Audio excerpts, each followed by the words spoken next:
Salam alaikum, j'espère que vous allez bien. Bienvenue sur ma chaîne éducative. Aujourd'hui, je vais vous présenter une nouvelle leçon, ça sera les figures de style.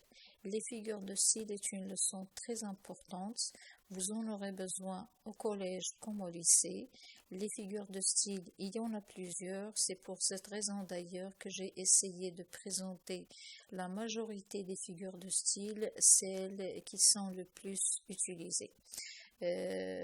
Pour les objectifs de la leçon d'aujourd'hui, ils sont les suivants. Définir le terme figure de style, reconnaître son rôle dans la littérature, les principaux catégories de figures de style, les éléments de chaque catégorie avec des exemples et enfin un petit test, un exercice d'application. بالنسبة لدرس اليوم إن شاء الله كيتعلق بلي فيغور دو ستيل أو ما يصطلح عليه بالمحسنات البديعية. المحسنات البديعية درس مهم جدا سوف تحتاجونه في الإعدادي كما في الثانوي. هناك أنواع كثيرة من المحسنات البديعية. حاولت أن أجمع في هذا الدرس أغلبية المحسنات البديعية الأكثر استعمالا. قسمت الفيديو إلى قسمين، سوف أقدم اليوم الجزء الأول وغدا إن شاء الله سوف أقدم الجزء الثاني. بالنسبة لأهداف درس المحسنات البديعية، أولا التعرف على مصطلح المحسنات البديعية، التعرف على دورها في الأدب، التعرف على مختلف فئات المحسنات البديعية، وأيضا التعرف على عناصر كل فئة على حدة مع النماذج، وأخيرا تمرين تطبيقي. Donc, d'abord, on dit figure de style, figure rhétorique, figure de discours. Ok? Donc, pour définir une figure de style, on va dire que c'est un procédé d'expression qui s'éloigne de l'usage ordinaire de la langue et donne une expressivité particulière au propos. Donc, si je veux présenter une idée ou bien un énoncé, je dois m'éloigner du langage ordinaire et je vais essayer de présenter avec des expressions qui sont particulières. Pour le rôle des figures de style, il permet d'exprimer une idée d'une manière éloquente et communicative pour éveiller l'intérêt du lecteur, susciter son attention et le charmer par la belle parole. Donc, si je veux exprimer mon idée d'une façon séduisante, si je veux éveiller l'intérêt de mon lecteur, si je veux susciter son attention, alors je dois utiliser des expressions qui sont éloquentes et bien sûr communicatif. Donc بالنسبة لتعريف المحسنات البديعية نقدر نقولوا هي طريقة تعبير تنحرف عن الاستخدام العادي للغة وتعطي تعبيرا خاصا للكلمات. أما دور المحسنات البديعية فهو يسمح على التعبير بطريقة بليغة éloquente وتواصلية communicatif. لماذا؟ لإثارة اهتمام القارئ وإثارة انتباهه ولما لا سحره بجماليات الكلمة. أما بالنسبة للفئات أو les catégories des figures de style, on en a plusieurs. Les figures d'analogie, les figures d'amplification et d'atténuation, les figures d'insistance, les figures d'opposition et les figures de substitution. Il y en a d'autres bien sûr, mais ici on va parler seulement de celles-ci. On va commencer par les figures d'analyse, on va étudier les éléments des figures d'analogie, pardon, et au fur et à mesure on va expliquer. Donc pour figure d'analogie, on dit aussi rapprochement. Ok? On a la comparaison, on a la métaphore, on a la personnification et on a l'allégorie. Pour la comparaison, c'est une mise en relation entre deux termes ayant une caractéristique commune, le comparer et le comparant à l'aide d'un outil de comparaison. Donc, on a deux termes qui ont un point commun. On a le comparer, le comparant, et entre les deux, il y a un outil de comparaison. Voilà l'exemple et ça va être clair. Il est rapide comme l'éclair. On parle du train de Borak. Borak est rapide comme l'éclair. Donc ici, on a le comparé, c'est le Borak, le comparant, c'est l'éclair. L'outil de comparaison, c'est comme, et le point commun, c'est la rapidité. Ok? Le deuxième exemple, on dirait que c'est une princesse. Donc, on dirait qu'on est en présence d'une princesse. Elle ressemble à une princesse. Donc ici, on a utilisé le comparé, c'est la fille, le comparant, c'est la princesse, et l'outil, c'est le verbe dire. Et oui, le verbe dire, c'est un outil de comparaison. Voici quelques expressions de comparaison. On a comme, tel, semblable à, pareil à, plus que, moins que, le verbe dire, etc. On récapitule. Donc pour la comparaison هي المقارنة هي عبارة عن علاقة بين مصطلحين لهم خاصية مشتركة وبينهما أداة للمقارنة. أعطينا مثلا البراق أنه في سرعته يشبه أنه كالبرق. إذا الأداة هنا هي كم. أعطينا المثال الثاني on dirait وقلنا بأن le verbe dire aussi هو أداة للمقارنة.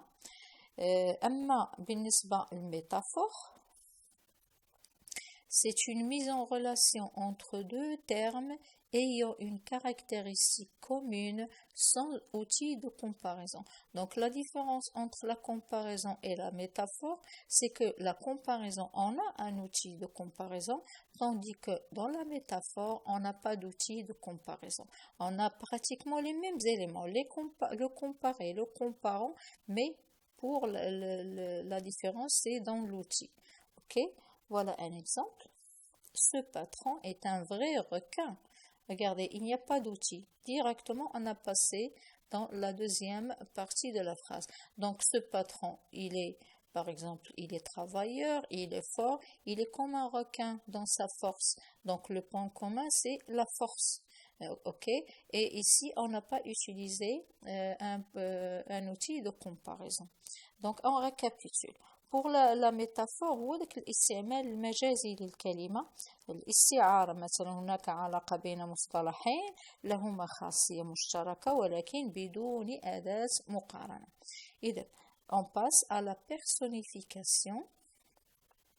C'est attribuer des traits humains à un objet ou un animal pour présenter les choses de façon plus vivante.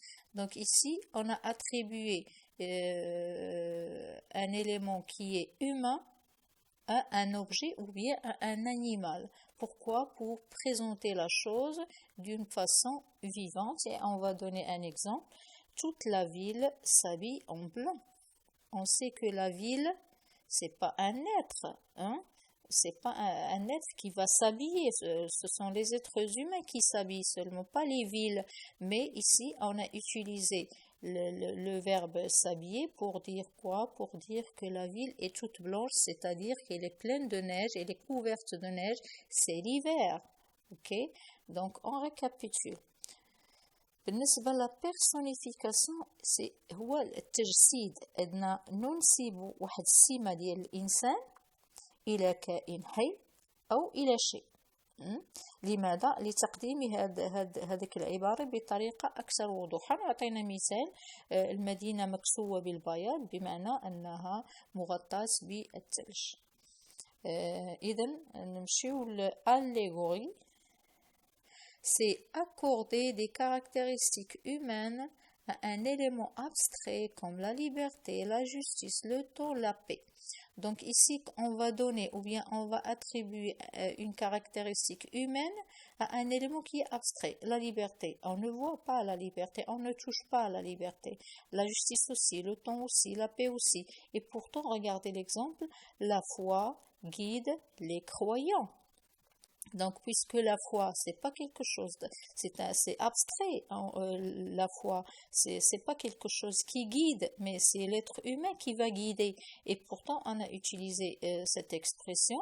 Pourquoi? Pour donner plus de valeur à la foi. Donc, la foi guide les croyants. Vive la justice aussi. La justice, c'est quelque chose d'abstrait. Elle n'est ni morte ni vivante, mais pourtant on a dit vive la justice pour donner de la valeur à la justice.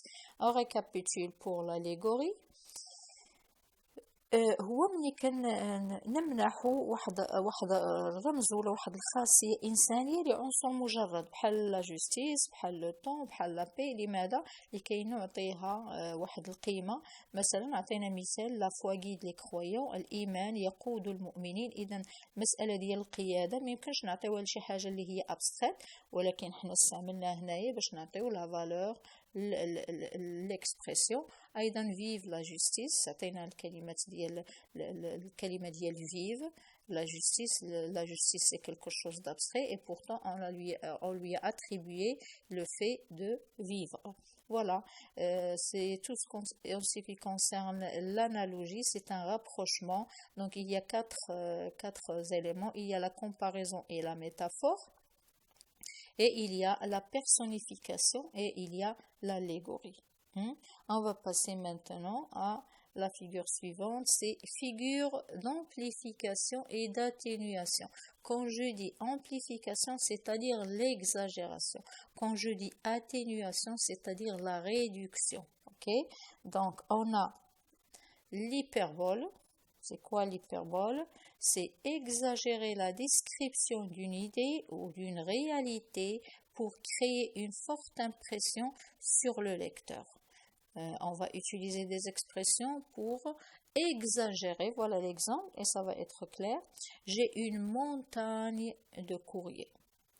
Ça veut dire que j'ai une grande quantité de courrier, mais j'ai exagéré en utilisant l'expression montagne. Est-ce que c'est vrai que j'ai une montagne de courrier, de lettres, de documents à lire? Eh bien non, mais je vais juste donner une idée que j'ai beaucoup de courriers à lire.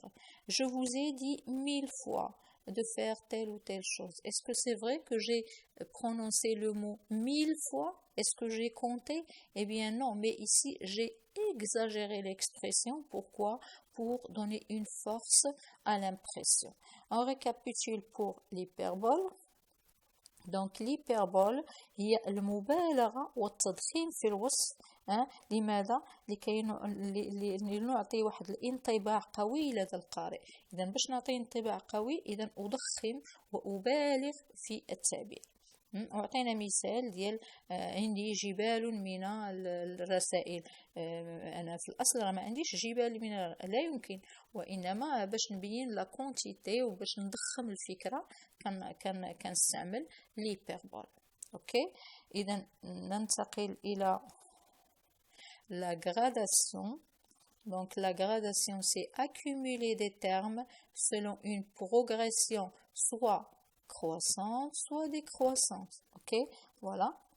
L'accusé clame, crie, hurle son innocence. Regardez, on a commencé par le bas niveau, on a parlé de clamer, après crier, après hurler. Donc à chaque fois on monte le niveau, son innocence. Ok, donc ici c'est la progression croissante.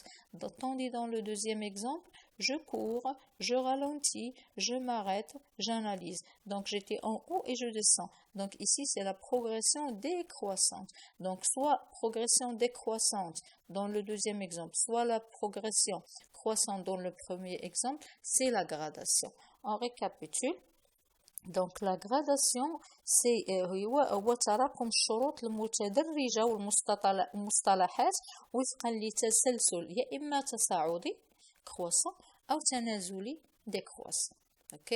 Maintenant, ces deux éléments sont la figure d'amplification, c'est-à-dire l'exagération. Soit l'hyperbole, soit la gradation, c'est l'exagération. Tandis que les deux éléments suivants, la litote, c'est exprimer le plus de sens en disant le moins de mots, souvent à la forme négative.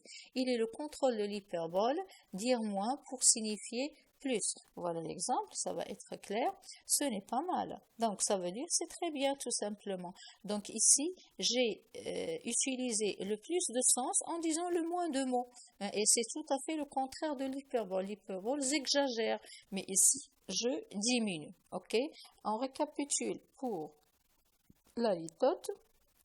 للتوت هو الاستخفاف في التعبير عن المعنى بقول أقل كلمة غالبا بالصيغة السلبية فهو عكس المبالغة أي قول أقل للإشارة إلى الأكثر. أعطينا مثال ce n'est pas mal, ça veut dire c'est très bien. Bien, on va passer à la dernière de la réduction, c'est l'euphémisme. L'euphémisme, c'est atténuer l'expression d'une idée ou d'un sentiment pour diminuer l'impact de la réalité qu'on décrit. C'est-à-dire, pour ne pas choquer le lecteur, je ne vais pas directement dire le personnage ou bien le personnage principal est mort. Donc, je peux dire tout simplement il a rendu le dernier soupir. Il nous a quittés. Ça veut dire qu'il est mort. Mais au lieu d'utiliser l'expression choquante qu'il est mort, tout simplement, on peut dire qu'il nous a quittés. Ok? C'est juste pour diminuer l'impact de la réalité qu'on décrit. Donc, pour l'euphémisme, هو تخفيف التعبير عن فكرة أو شعور لتقليل تأثير الواقع الذي يصفه الكاتب. إذن هذا فيما يخص les figures d'amplification اللي هي l'hyperbole ou la gradation وفيما يخص la figure d'atténuation اللي هي la litote et l'euphémisme. Bien, on va passer la figure d'insistance, c'est-à-dire la répétition. Bien, donc on a l'anaphore.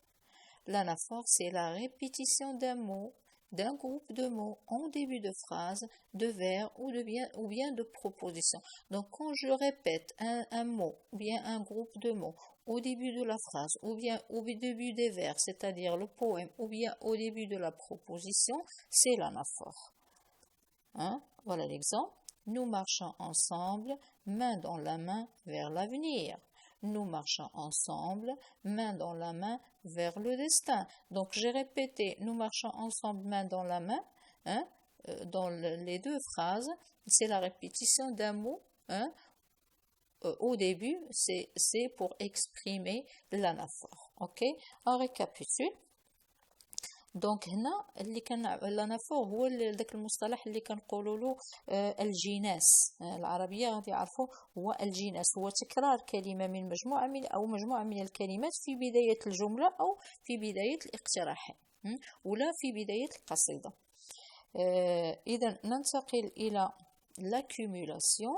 L'accumulation, c'est accumuler un grand nombre de termes pour multiplier les informations dans le but d'insister sur l'idée.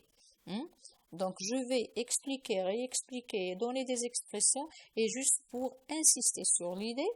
Voilà l'exemple. Il pleuvait à torrent, le vent hurlait, les arbres pliaient sous les rafales. Tout simplement pour dire que c'est la tempête. Donc, j'ai utilisé ici pleuver, j'ai utilisé hurler, j'ai utilisé plier, juste pour dire que voilà, c'est l'hiver, il y a une tempête. Donc, on récapitule pour l'accumulation.